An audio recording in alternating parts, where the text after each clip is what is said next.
quand je vois ça, que Tristan l'a fait passer pour une menteuse, pour une folle, pour n'importe quoi, que derrière lui, il passe pour le gentil mec, qui fait jamais rien, au bout d'un moment, tu vois, frérot, j'ai vrillé, je dis en fait, voilà, on est tous contre moi, personne supporte ma relation avec Maëva. Et en fait, je pense que les autres, ils n'ont pas compris qu'on a eu tous les deux un vrai coup de cœur.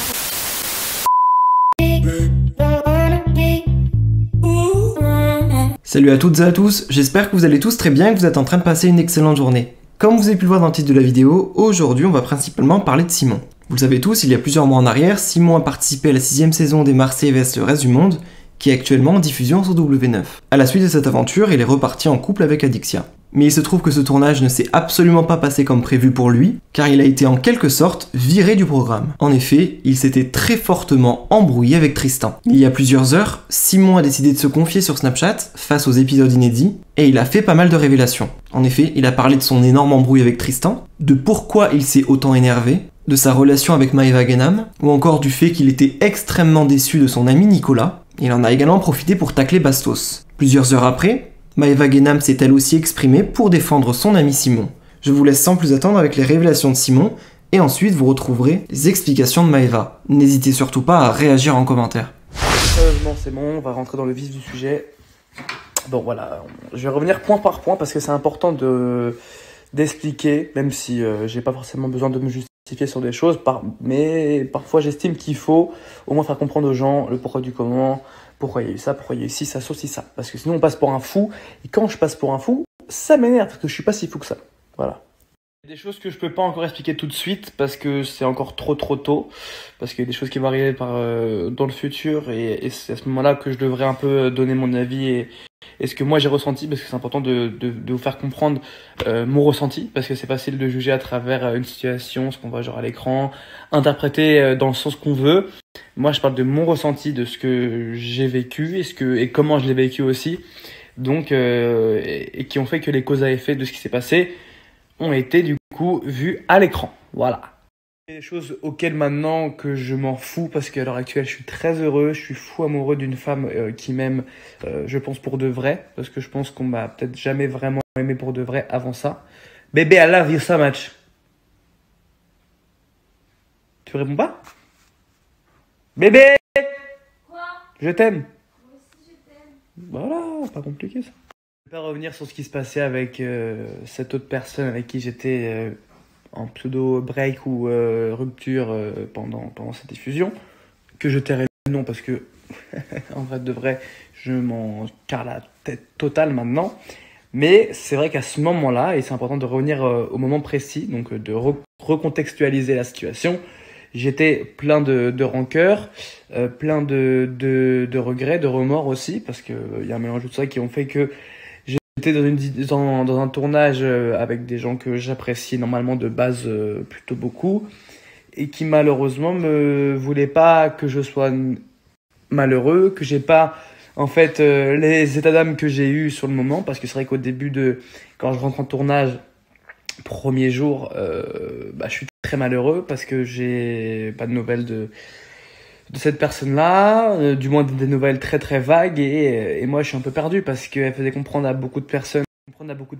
dont mes amis très proches dans ce monde-là de télé, comme Julien Bert bien sûr, et qui disait voilà, Simon je l'attends, s'il a rien fait sur le cross, on se remet ensemble, c'est sûr, machin, on peut tous faire des erreurs, ça arrive, machin. Voilà, en gros ce qu'elle disait à tout le monde. Je vais pas commencer à vouloir sortir avec des preuves, des machins, rien à foutre, c'est ma parole, elle le sait, et voilà. Et moi c'est vrai que sur le moment, certes j'ai fait une grosse connerie qui est très grave et qui est parfois même impardonnable, qui d'ailleurs moi je pensais que quand j'avais fait cette merde là, même si j'avais des raisons, parce qu'il y a eu aussi des comportements qu'elle a eu envers moi avant que je fasse ça qui moi j'ai pas trop apprécié, bref, c'est pas le sujet en vrai. Voilà, on avait chacun, je pense, nos torts, et c'est vrai qu'il y a eu beaucoup de choses qui ont fait que je me suis rendu compte que je l'aimais vraiment et que j'étais très amoureux, parce qu'il y a eu beaucoup d'épreuves qu'on a vécues, qu'elle a vécues aussi, qui ont été très dures et qui ont fait que voilà, j'étais plein de regrets. C'est vrai que j'étais quand même très à cran. J'étais très à cran pendant ce tournage. J'étais sur la défensive parce qu'on essaie un petit peu, voilà, comme vous savez, c'est un tournage, donc on est toujours un petit peu de titiller, de chauffer. Moi, c'est vrai que j'ai un peu le rôle du petit lapin, mais d'un autre côté, certains me voient d'un œil méchant, d'un œil jaloux aussi, hein. Ils se reconnaîtront et vous pouvez savoir, il y a des gens qui ont essayé de me causer du tort, d'essayer de m'intimider à des moments de la diff en pensant que j'allais me taire. Alors vous savez très bien comment je suis, parfois même trop, mais je joue ma gueule tout le temps et j'ai peur de personne. Et dans tous les cas, c'est pas des mecs de 33 balais qui vont m'intimider. Voilà, on est tous pareils. Voilà pourquoi je me suis très bien entendu avec Maëva, parce qu'on est pareil et on pense pareil. Et on a les mêmes manières de penser et de fonctionner. Donc voilà, j'ai donc été pendant ce tournage plutôt très seul finalement. C'est le problème. Pourquoi? Bah voilà, je me suis engueulé avec Nico. Parce que Nico, c'était un de mes seuls vrais alliés, mes seuls vrais grands frères, conseillers, amis sur place. Et malheureusement, je l'ai pas reconnu. Moi, j'ai très très mal pris le soir où je m'embrouille avec Paga et qui voit toute la scène et qui me défendent pas. Alors que tout le monde voit bien que c'est Paga qui m'agresse et qui me parle très mal. Et encore, ça a été beaucoup coupé. Et moi aussi, ce que je dis, ça a été beaucoup coupé parce que j'ai peur de personne. Et comme je l'ai dit, j'ai dit ce que je pensais d'eux. Parce que voilà, ils arrivent avec un... On sent les gens, tu sais, c'est des gens qui font semblant d'être gentils, mais derrière, ils te regardent d'un œil méchant parce qu'ils savent que t'es le jeune, que t'as 21 ans, que tu leur piques un peu leur place. Ils ont peur de ça. En fait, parfois, on a peur. Voilà, je peux comprendre, mais ils font d'une manière très méchante. Et moi, je l'ai senti directement. Je dis pas que Nico est comme ça, pas du tout, mais d'autres oui. Et moi, ça m'a fait chier parce que je trouvais ça plutôt nul de à chaque fois que les anciens veulent bloquer les nouveaux, ou les jeunes, ou les machins, par ego ou par je ne sais quoi finalement. Et du coup, moi, c'est vrai que cette période de tournage-là, j'ai très mal vécu par rapport à Marrakech. C'était une expérience mais incroyable, avec beaucoup plus d'amour et beaucoup plus de sincérité. Et beaucoup moins de conflits, même si oui, il y a eu les histoires avec Kylian et tout qui ont un petit peu entaché cette fin de tournage. Mais voilà, dans la globalité, c'était plutôt de la sincérité et plutôt assez good vibes, comme on dit chez nous. Donc c'était un peu compliqué, et c'est vrai que je me suis un petit peu laissé emporter par un mélange d'incompréhension, un mélange d'amour que j'avais pas, un mélange de solitude en fait, que j'ai dû transformer par de la nervosité, de la haine, et enfin pas de la haine, mais voilà, des coups de sang. Voilà, des coups de sang, c'est le bon mot. Donc quand t'as ce sentiment-là d'être pas compris, d'être pas épaulé, même s'il y avait que Maëva qui était là pour moi et qui me conseillait, quand en plus t'as la fille que t'aimes à cette période-là qui te fait la misère, qui te fait bouffer ta mère tous les jours très très fort, même si oui, je le mérite en partie, mais à différents degrés, je pense à un degré beaucoup moins fort parce qu'elle m'a vraiment fait vivre la misère. C'est vrai que moi, je me retrouve dans une situation quand même pas ouf, où j'ai plus de repères, où du coup, je suis un peu en électron libre qui est prêt à péter à tout moment. C'est le problème. Donc, quand un mec qui est en électron libre, qui est de base plutôt sanguin et très nerveux, même si certains n'arrivent pas à dire que je suis nerveux, que je suis un faux nerveux. Si je suis un vrai nerveux, je suis un vrai sanguin, même si je suis pas un Golgoth, je fais pas de la salle tous les jours et je me pique pas aux stéroïdes, je suis un nerveux. Quand j'ai un mec qui est en face de moi, parce que mes deux seuls alliés à cette période-là, c'était Luna et Maëva. Quand moi je vois Luna tous les soirs, très mal de ce qui est en train de se passer, parce que faut comprendre aussi que Luna, c'était un peu pareil, c'est qu'elle était aussi très seule parce que c'était l'ennemi de Paga. Enfin, l'ennemi, c'était Paga voulait plus la voir, Paga, voilà, du coup, tout le monde un peu était contre elle. Donc, quand je vois ça, que Tristan l'a fait passer pour une menteuse, pour une folle, pour n'importe quoi, que derrière lui, il passe pour le gentil mec, qui fait jamais rien, qui, au bout d'un moment, tu vois, frérot, moi j'ai un peu envie que, au bout d'un moment, les mecs portent ses couilles et qu'il dit, voilà, moi je fais ça la nuit, machin, et que tout le monde le sache, et qu'au moins c'est fait. Moi je voulais pas m'embrouiller avec lui corps et âme, c'est que moi, au bout d'un moment, le mec nie en bloc, alors que le mec, la nuit, avoue les choses, et qui d'après devant la cam, il dit, moi non, jamais, j'ai rien fait et tout. Moi ça m'a fait péter les plombs. Parce qu'en fait, même si oui, c'est pas mon histoire de base, moi, en fait, ce qu'on voit pas, ce qu'on comprend pas, c'est que je suis proche de Luna et de Maeva à fond, que la nuit, je la vois malheureuse, qu'elle est pas bien. Donc, il n'y a pas de pseudo-plan d'embrouiller Tristan ou pas. Non, juste que la nuit, Luna est pas bien. Moi, ça me fait de la peine. Elle me dit, mais comment je vais faire pour que les gens me croient et tout, parce qu'elle passe pour une menteuse. Et ça la rendait mal. Luna, c'est une fille très chill, très gentille, qui cherche pas les histoires et tout, qui aime pas ça. Moi, je dis, ok, je suis le seul mec qui comprend ce qui se passe, donc faut que je porte mes couilles et que j'aille au front. Et que je fasse comprendre à tout le monde que Tristan ment et au moins qu'il assume pour pas faire passer Luna pour une menteuse. Parce que clairement, Luna passait pour une folle menteuse. Pour une folle menteuse qui faisait des fausses histoires et tout, ce qui est faux. Parce que même moi au début, je pensais que l'histoire était fausse, que Luna l'avait inventée. Mais quand j'ai vu Tristan le soir avouer les trucs clairement, je dis, ah, c'est pas possible, mais avoue-le. Et moi, ça m'a rendu ouf. Donc j'ai pris ce truc à cœur. J'aurais peut-être pas dû. Peut-être. Mais clairement, je l'ai pris à cœur parce que ça me faisait de la peine pour elle et que j'avais mon ami que j'aimais beaucoup. Je la voyais pas bien. Donc n'importe qui, si on est des vrais amis, doit aller au front pour son ami.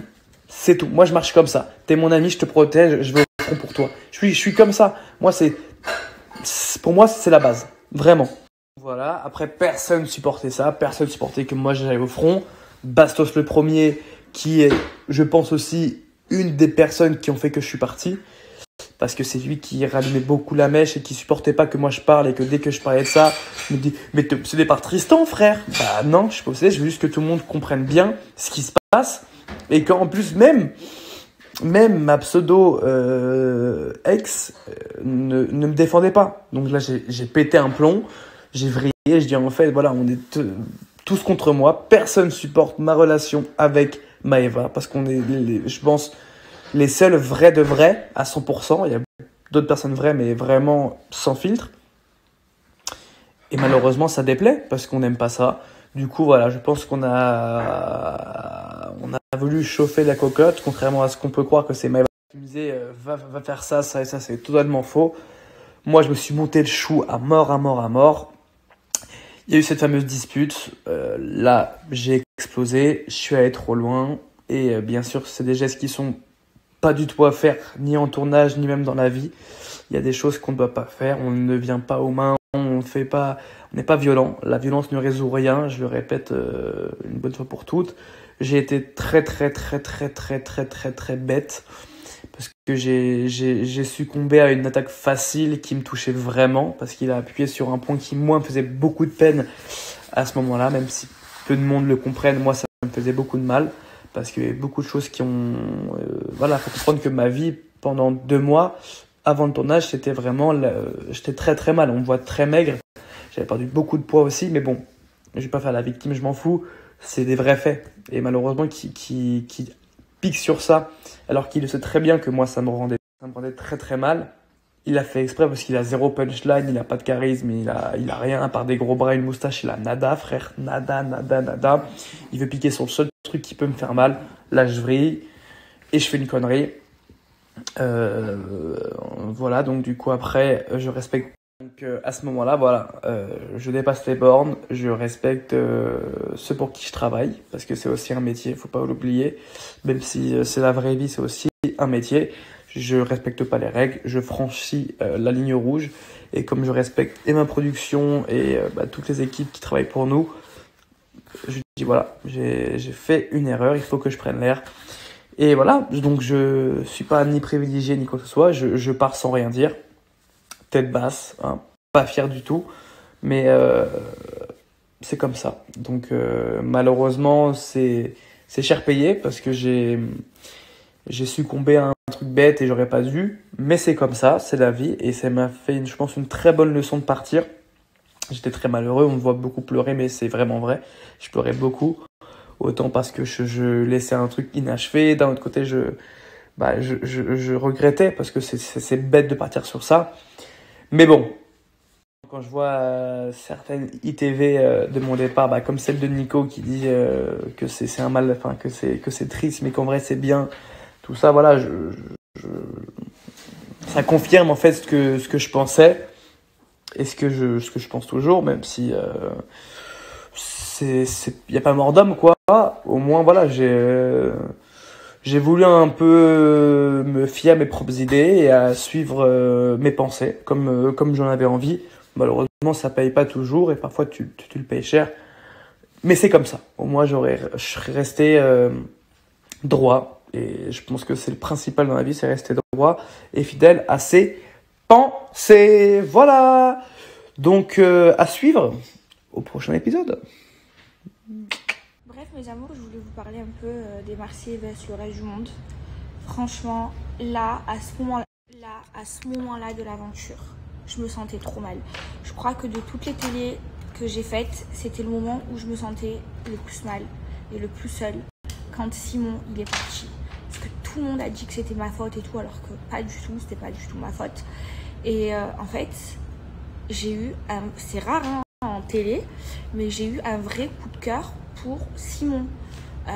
Genre on dormait tous les soirs ensemble et tout, et j'ai eu un coup de cœur parce que Simon c'est quelqu'un qui est comme moi, il a des principes, il a des valeurs, il défend ses principes et ses valeurs, et lui et moi on s'est trop bien trouvé parce que on est trop pareil, et genre je me suis trop attachée à lui, genre ça a été mon coup de cœur de l'aventure. En plus il m'a raconté sa vie et tout. Ça n'a pas été facile pour Simon parce que son père il est super connu et en fait lui il n'a pas envie de vivre à travers son père, il a envie de vivre à travers lui, et c'est un combat qu'il mène. Et du coup à chaque fois il a cette étiquette là de fils à papa, s'il fait de la télé c'est grâce à son père et tout, alors que pas du tout. Et franchement moi ça me fait trop de la peine, ça m'a trop fait de la peine. Mais voilà, Simon c'est vraiment quelqu'un que j'aime trop, ça a été mon coup de cœur. Et en fait je pense que les autres ils n'ont pas compris qu'on a eu tous les deux un vrai coup de cœur amical, parce qu'on parlait tous les soirs, putain on rigolait trop, c'était trop bien, dans la chambre orange, putain c'était trop bien. Bref, je l'aime, c'est mon fils, je l'aime d'amour.